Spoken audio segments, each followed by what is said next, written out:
Kutipan Babat Tanah Jawi tentang Perang Surabaya, episode ke-8. Pasukan Aryo Joyopuspito mundur dari Surabaya. Di hari itu tanda perang sudah dibunyikan. Suara tambur dan gong beri bersautan. Pasukan Kartosuro berangkat menyerang kembali. Sudah ditata bagian sayap dan dada. Pangeran Madura dan pasukan pesisir menempati kedua sayap.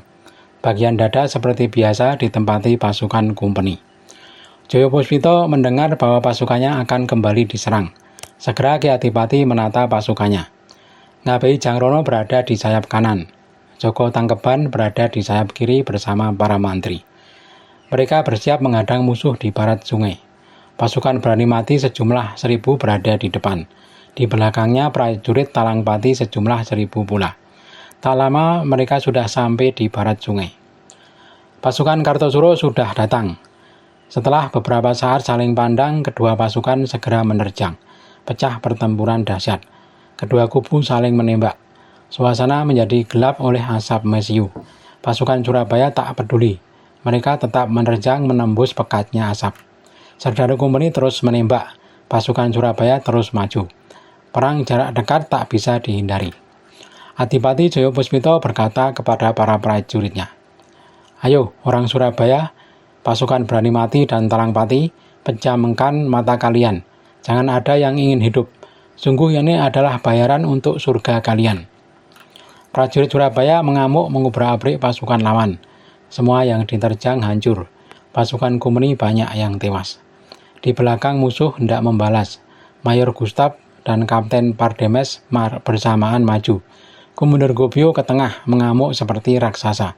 Admiral menerjang dari belakang bersama Kapten Tonar dan Letnan Jakim. Serdadu Kumpeni maju menerjang. Pasukan Surabaya masih mengamuk. Senapan sudah tidak berguna. Mereka bertarung jarak dekat. Patih Cokrojoyo mengerahkan pasukan dari belakang. Pasukan berani mati dan Talangpati sedikit terdesak. Segera disusupi tembakan granat. Yang diterjang kokoh, mayat-mayat bergelimpangan. Adipati Joyopuspito terlihat jelas beserta peralatannya upacara. Ki Adipati duduk berpayung sambil enak-enak merokok. Komandan Gobio yang melihatnya menjadi sangat marah. Segera mengerahkan pasukannya memberondong ke arah sang Adipati. Adipati Joyopuspito berseru, "Ayo, habiskan pelurumu, wahai para kafir." Ki Adipati memakai pakaian peranakan putih dan berikat kepala ungu, tampak gagah dan tampan. Kumpeni terus menembaki. Adipati tak gentar. Masih enak-enak bersirih dan memberi komando. Joko Tangkeban dari kiri melihat sang paman diberondong tembakan. Segera memutar kuda. Pasukan sayap dia tinggalkan lalu dengan kuda menerjang musuh. Si kuda bernama Mangunsih. Kuda berwarna janjan biru. Joko Tangkeban mengamuk dengan tombak. Dikeroyok oleh banyak prajurit musuh, tombaknya memakan korban di kanan kiri. Banyak prajurit musuh dilibas dan tewas. Tiba-tiba kuda Joko Tangkeban terkena tembakan peluru, mati seketika. Ki Joko melompat, tombaknya tertinggal di atas kuda. Ganti menarik keris dan mengamuk si Joko Tangkeban, seperti banteng luka sepak terjangnya. Para mantri Surabaya yang melihat kembali bersemangat, mereka maju ke tengah dan ikut mengamuk. Joko Tangkeban sudah sampai di tempat sang paman lalu sungkem menyentuh kakinya. Adipati Joyopuspito berkata, "Hei, istirahatlah dulu, jangan memaksa diri." Musuh terus datang, kali ini dari arah kiri. Ngabei Jangrono yang berada di sayap kanan berusaha menahan. Ramai mereka bertempur.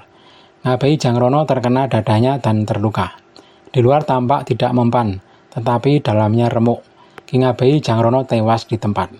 Para prajurit Surabaya yang melihat mengamuk berbela mati. Ki Adipati sudah diberitahu bahwa sang adik tewas.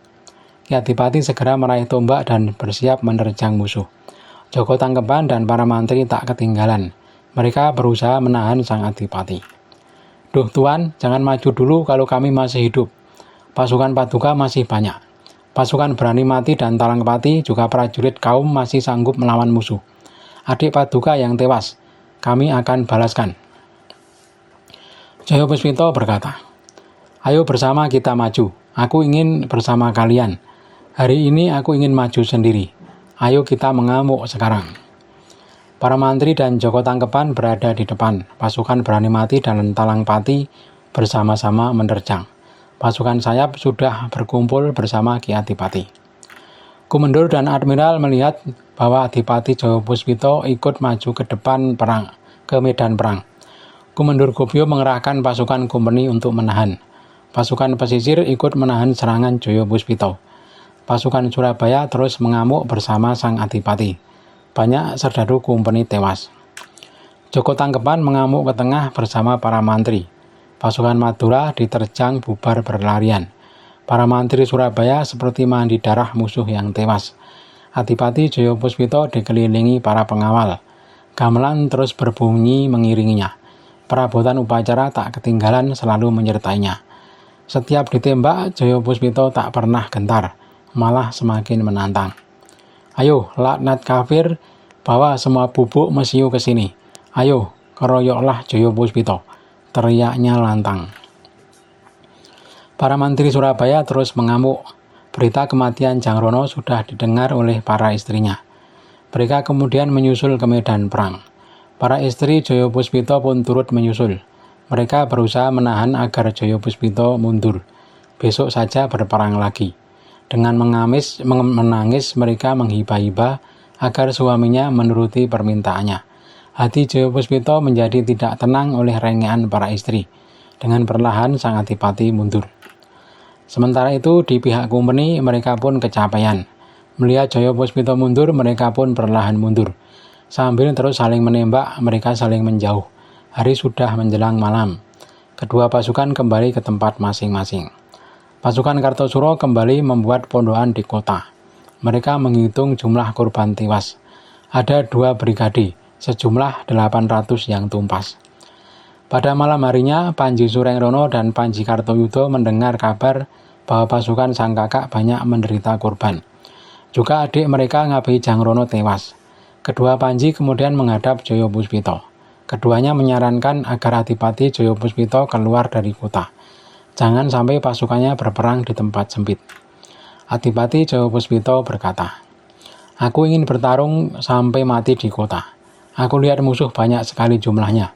Entah berapa kali lipat dibanding pasukan Surabaya. Tapi aku si kakak ini sehelai rambut pun tidak takut." Dua adik Jayapuspito memaksa agar sang kakak mau bergabung dengan Murah Panji Buleleng. Adipati Jayapuspito berkata, "Tanyakan kepada para prajurit dan para kaum semua." Prajurit kaum berselisih pendapat dengan para prajurit Surabaya. Ada yang mengatakan tak boleh berperang sabil bercampur dengan orang kafir dari Nusa Kambangan. Ketip Bawang berseru, "Walau kafir dia menolong kita, jangan samakan dengan Belanda yang juga kafir." Mereka pun setuju dengan pendapat Ketip Bawang, sehingga lebih banyak yang condong agar keluar kota. Ditambah 2 adiknya terus mendesak. Adipati Jayapuspito menjadi goyah.